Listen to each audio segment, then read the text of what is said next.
বিপ্লব ভাই বুঝছে না উনি মনে করছে সৈন্য হুজুর সেটা দিয়ে বইয়া থাকে ও বর তেলি হুইতালা নেই চিন্তা করে না বইয়া থাকে পরে কইতাস আরো কইতাস আরো কিছু কথা লইয়া যান ভাই যাইবে না যখন দুইটা কথা লইয়া যান মুরব্বী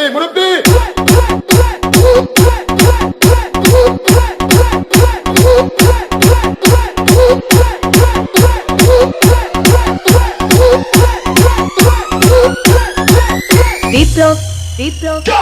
প্লিজ আমাকে ক্ষমা করে দাও প্লিজ কে নাম পড়ে ওরে পালকে ধরে নিয়ে আসেন ওরে দিচ্ছে আমি চিনি নেই প্লিজ আমরা তুল এই জাম আরে এই জাম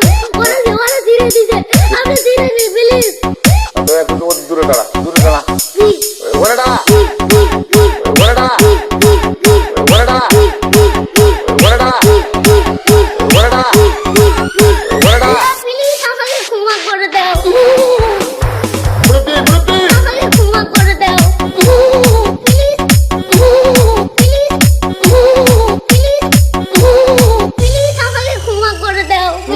আচ্ছা যা